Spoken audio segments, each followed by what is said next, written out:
Welcome to Ink and Bones. My name is Jaden. In this video, we're going to go through the page 22 pencils, the last page of the goddamn book. So for page 22, we got one image, one final image to send off these characters into the cool autumn night. It's just Jack chasing Patti because she, much like the bullies that they thwarted earlier, has stolen Jack's bag of candy and now she's running off with it. Now with that said, let's get into the sketch.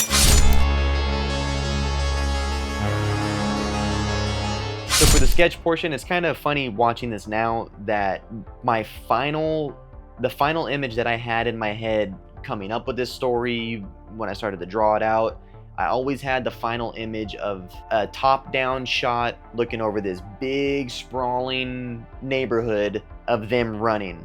And I don't know when it hit me that that shot isn't really that cool, and instead of going top down, you just think of an opposite.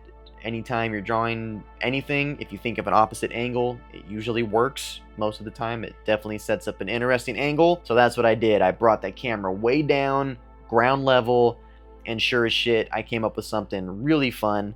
We got a extreme low angle of a jack-o'-lantern sitting on top of a pile of leaves. It's glowing like crazy, and then we got Jack chasing Patti down this street. And I was trying, if you've watched any of the previous videos, especially since the page 18 and 19 pencils, which is in a playlist, go ahead and check that out, you'll know that Perspective and I was very done in that relationship. I was very over it. Even though it's kind of like it's like a toxic relationship. You know it's bad, but you gotta go back for some more, and you gotta have perspective shots in pretty much every freaking panel that you have. So to save me a headache and a lot of grid lines, that top-down shot where it's a whole neighborhood that they're running down, that seemed like so much freaking work. This shot saves me a lot of time, but it still gives off a bitchin' angle, feeling, vibe, the whole shebang, and I don't have to draw as much. This was actually one of the quicker pages that I've drawn. I think this one only took me about 6 hours, which is extremely nice. And as you can see, amongst the jack-o'-lantern and the leaves, we got some candy leaving a little trail going towards Patti with her loot that she's stolen. And as you can see, another thing that really sticks out, fills the page nicely, is that telephone pole.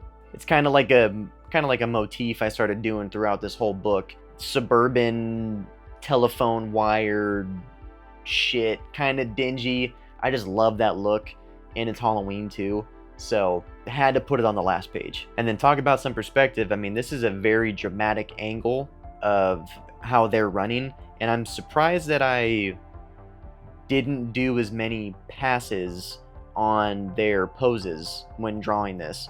I think I kind of nailed it very quickly. I think maybe I was just so ready to be done, technically done with the book, that my brain was just fucking firing on all cylinders. We got a really dynamic shot, really low shot of Jack running, you know, his legs kind of coming out at us, his arms coming back at us. You know, it's pretty tricky shit. And then you can see kind of in the background, you see some cars, you know, very minute details of people's front porches and tombstones and the usual. Alright, and that about does it for the sketch portion. So before we get into the pencils, if you like what you see so far, go ahead and slash that like button. Maybe you already want to consider subscribing halfway through the video just because you love it so much.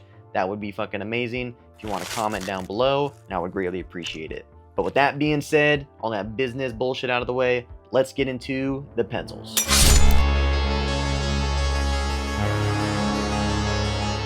And by God, does it feel good to pencil this fucking page, because it's the last one of the book.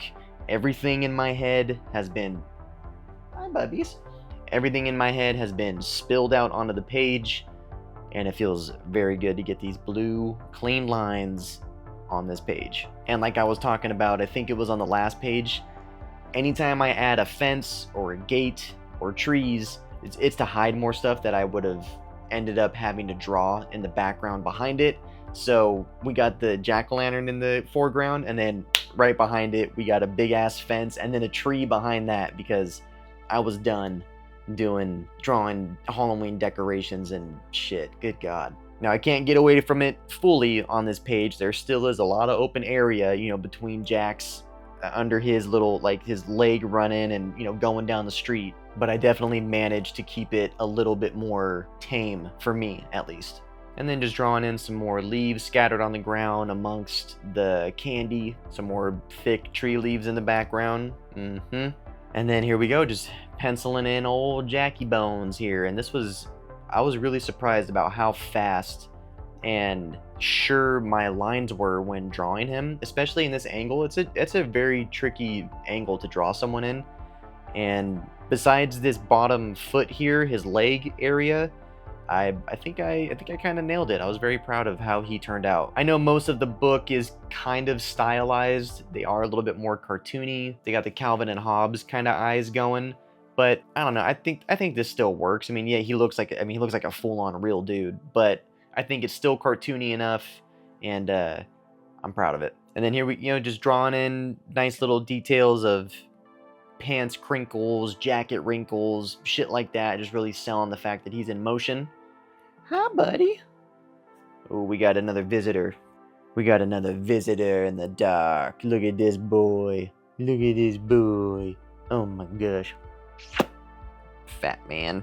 Fat man. Okay, we're gonna do this with the tail on my face. Look at this fucking thing. Jesus Christ. Yeah, definitely a tricky thing for drawing Jack in this panel was his shoe.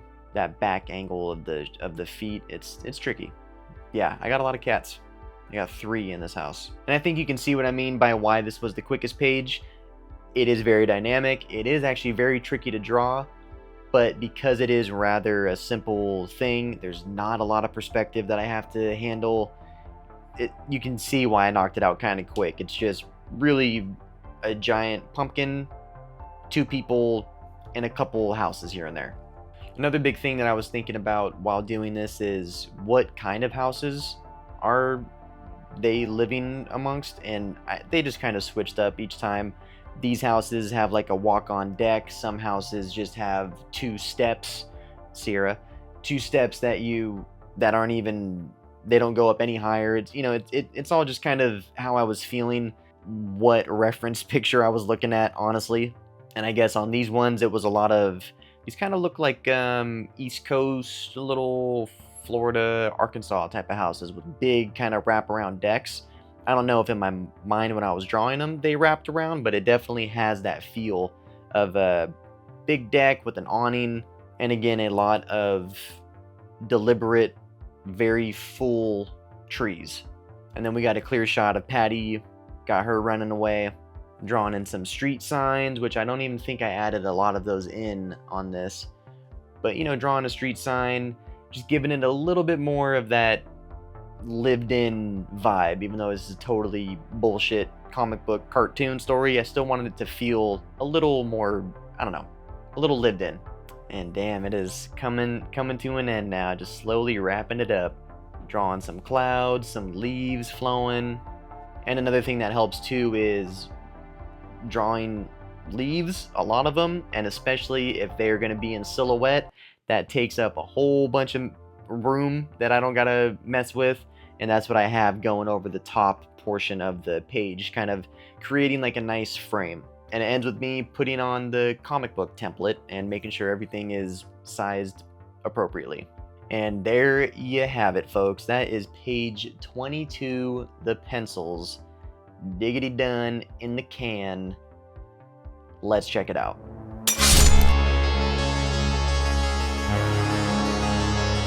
Off the 2 ran in the cool autumn night, yelling happy Halloween to all, and to all a good fright.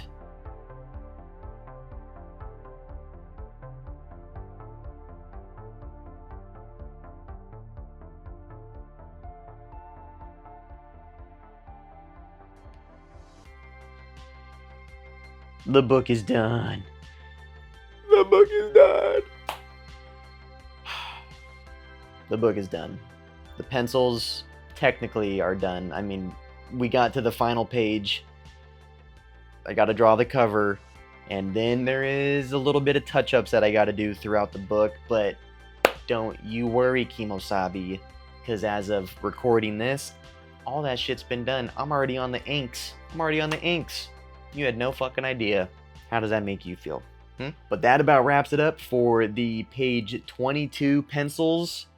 Got them in the can. They are done. But thank you so much for watching. If you enjoyed the video and you want to see more, consider subscribing, slash that like button, comment down below what you liked, what you didn't like, and if you want to see the pages that I have penciled so far for Patti and Jack, we got a Patti and Jack pencil playlist. Say that 5 times fast. But for now, this has been another episode of Ink and Bones, and I will see you on the next page.